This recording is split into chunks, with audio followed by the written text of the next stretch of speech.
ça fait des années que je suis dans cette situation. Je veux me marier. Depuis 10 ans que je suis dans ta maison, je ne me marie pas. Depuis 15 ans que j'attends un enfant, je n'ai toujours pas d'enfant. Seigneur, qu'est-ce qui ne va pas dans ma vie? Tu dis quoi au sujet de mon désert, au sujet de la difficulté à laquelle je suis confrontée? Quelle est ta volonté à ce sujet-là? Tu supplies Dieu, tu pries, tu jeûnes. La Bible dit dans Hébreux 5, 7 à 9, Jésus, c'est lui qui, dans les jours de sa chair, ayant présenté avec de grands cris et avec larmes des prières et des supplications à celui qui pouvait le sauver de la mort, et ayant été exaucé à cause de sa piété, a appris, bien qu'il fût fils, l'obéissance par les choses qu'il a souffert. Et qui, après avoir été élevé à la perfection, est devenu, pour tous ceux qui lui obéissent, l'auteur d'un salut éternel. Jésus a crié à Dieu dans le jardin de Gethsémani. À plus forte raison, nous. Donc, crie à Dieu.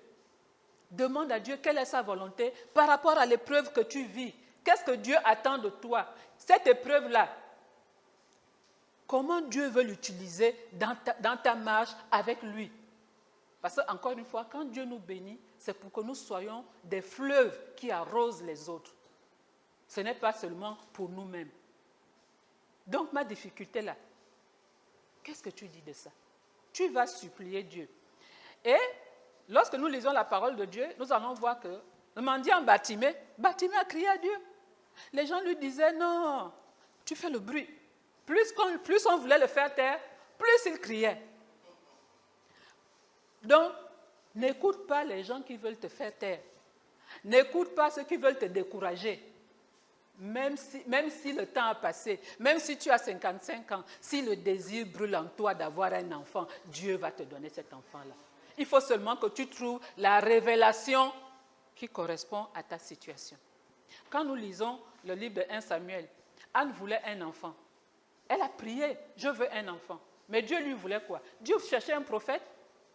Quand elle a compris que Dieu voulait un prophète, elle a dit à Dieu, si tu me donnes l'enfant, je te le donne pour qu'il soit ton prophète. Et Dieu l'a exaucé. Elle n'a pas eu seulement Samuel comme enfant, elle a donné Samuel à Dieu, mais Dieu lui a donné d'autres enfants. Donc c'est la même chose. Il faut qu'on recherche auprès de Dieu ce qu'il dit de notre épreuve. Une fois qu'on a reçu cette révélation-là, il faut mettre en pratique les directives qui nous ont été données. Quand nous mettons ces directives en pratique, nous devons avoir les regards fixés sur Jésus et non pas sur la montagne. N'oublions pas que la montagne nous effraie.